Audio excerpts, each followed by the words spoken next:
50,000 wolves set loose in the ghost towns of northern Spain. Most said that was pure madness, a government plan destined to destroy what little rural life remained. But a decade later, those empty Galician villages pulse with a wild energy, and people from across Europe are scrambling to understand how once deserted landscapes now shelter the continent's densest wolf packs. What really happened in Spain's so-called wolf experiment? The answer is far stranger and far more divisive than anyone ever expected. Here's how a radical rewilding gamble ignited a social revolt, rewrote the countryside, and left the world asking if this was a triumph or a disaster.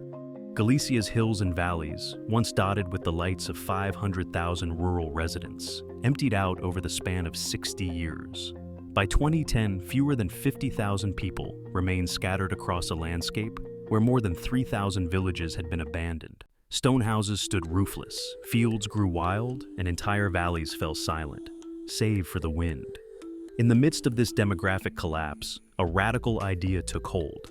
If people would not return, perhaps nature could. The government, searching for answers to the growing crisis of rural abandonment, appointed biologists and conservation planners to rethink the fate of these empty lands. Among them, Dr. Lucia Ray, a wildlife ecologist known for her work on predator-prey dynamics, became a driving force behind a new vision for Galicia's future. In 2013, official documents outlined a bold experiment, transform depopulated villages into wildlife corridors, with the Iberian wolf at the center. The plan called for restoring habitat and removing legal obstacles, not for importing thousands of animals, but for letting wolves reclaim territory lost to centuries of persecution. Census records from that year captured the scale of the challenge: entire regions with more empty houses than living residents. For Dr. Ray and her colleagues, the numbers told a story of both loss and opportunity. If wolves could thrive where people had left, perhaps the land itself could heal. Not everyone saw it that way, and the prospect of wolves returning to the heart of rural Galicia would soon ignite a fierce backlash. Wolves did not wait for permission. Within 2 years of the official plan, wolf sightings multiplied across Galicia's empty villages. By 2015, field teams had mapped 150 separate wolf territories, each one a patchwork of ruined hamlets, overgrown fields, and forgotten pastures. For farmers who still graze sheep and cattle along the forest edge, the return of the wolf was not a symbol of renewal, but a declaration of war. Livestock losses spiked. Ewes vanished from night corrals, carcasses turned up in the morning dew. The silence of abandoned villages was now broken by the sound of protest. Farmers' unions, led by Plataforma Pro Ganaderia Extensiva and the Unión de Campesinos de Galicia, rallied their members. Flyers and union manifestos called for immediate government action, warning that rural life itself was under threat. On February 18, 2017, 5,000 farmers and ranchers marched through the streets of Santiago de Compostela. Their banners read, "No future with wolves," and "Defend our countryside." Police incident logs record scuffles and heated exchanges as the demonstration surged past the parliament gates. Union leaders demanded culls, compensation, and the right to defend livestock by any means necessary. They accused officials of sacrificing rural livelihoods for an urban vision of wilderness. In their eyes, the wolf was not a natural return, but an imposed danger. The countryside had become a battleground between those who wanted to coexist with predators and those who saw no place for them at all. Manuel Rodriguez once counted his losses in sheep, but now he tallies bookings. In Lobera, a village that nearly vanished from the map, Manuel turned a crumbling family farmhouse into an eco-lodge. The gamble paid off. His annual income, once less than 2,000 euros as a shepherd, soared to over 30,000 euros guiding wolf tracking tours and hosting wildlife photographers. He's not alone. Across Galicia, the return of wolves brought a new kind of visitor, eco-tourists eager for a glimpse of wild predators in the reborn forests. Recent tourism receipts show 15 million euros flowing into the region each year, with wolf watching at the center of the boom. Abandoned stone houses, once left to rot, now fetch 5 times their old price as nature retreats or Airbnb rentals. Even the local folklore festival, once a fading tradition, draws crowds from as far as Germany and the US, eager to hear stories of the Lobos Gallegos. Where the countryside once emptied out, prosperity now follows the wolf's trail. For villagers like Manuel, the wolf is no longer a threat, but the reason to stay and thrive in a place the world had nearly forgotten. Maston puppies, bred in clusters of small villages, became a new symbol of rural resilience. Each year, more than 600 guard dogs are raised and trained in Galicia. Their thick coats and calm temperaments have been tuned over centuries to face wolves. Breeders like Ana Lopez, once at risk of closing their kennels, now field waiting lists from farmers and conservation groups across Spain.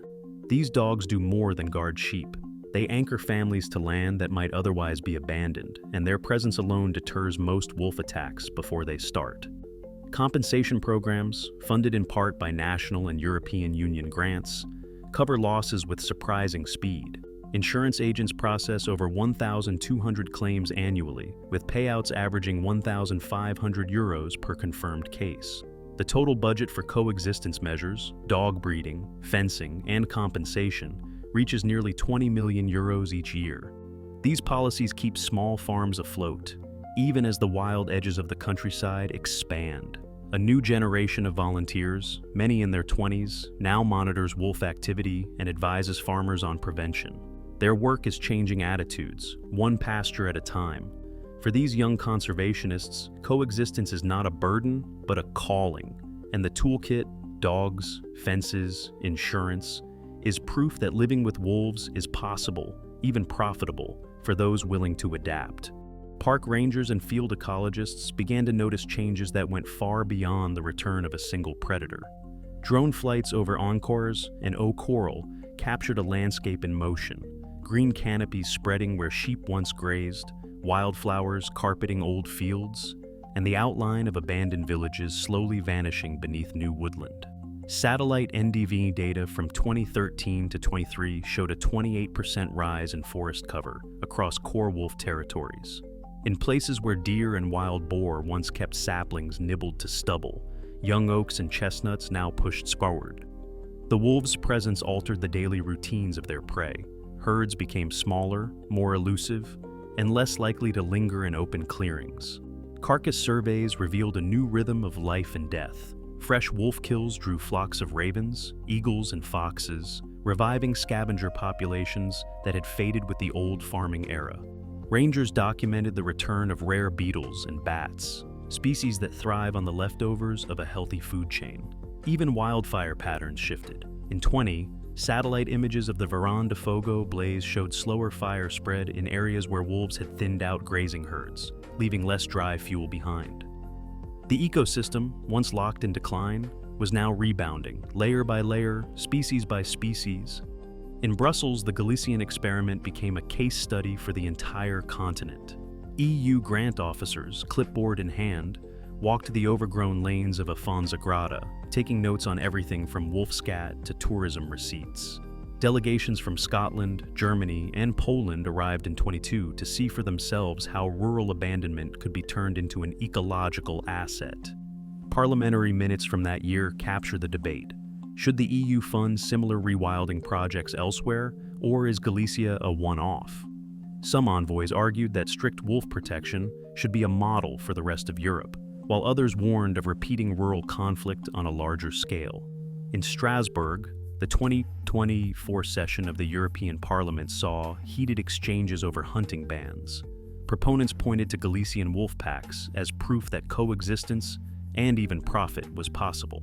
Opponents demanded new controls, citing fresh livestock losses and the risk of predator expansion into densely farmed regions. Policy reports circulated, weighing the costs of compensation against the promise of restored wilderness. Across Europe, the question was no longer whether wolves could return, but who would decide how wild the countryside should become. In 2013, Spain's rural exodus left over 3,000 Galician villages abandoned, fueling both fear and opportunity. Official records confirm a dramatic population decline and widespread empty settlements. The documentary traced how these changes allowed the Iberian wolf to reclaim territory, sparking fierce protests and later, new economic and ecological lifelines. Verified sources show a marked rise in wildlife tourism, job creation in guard dog breeding, and compensation schemes for farmers. However, no evidence supports claims of a 50,000 wolf government release or a 300% prey surge. Many official files on wolf management and rural policy remain restricted, leaving some details about program scale and leadership unclear. What is certain, Galicia's transformation became a case study for rewilding across Europe, igniting new debates about coexistence and land use. The story of wolves in villages continues to shape Spain's countryside, proof that even the most radical ideas can leave a lasting, measurable mark.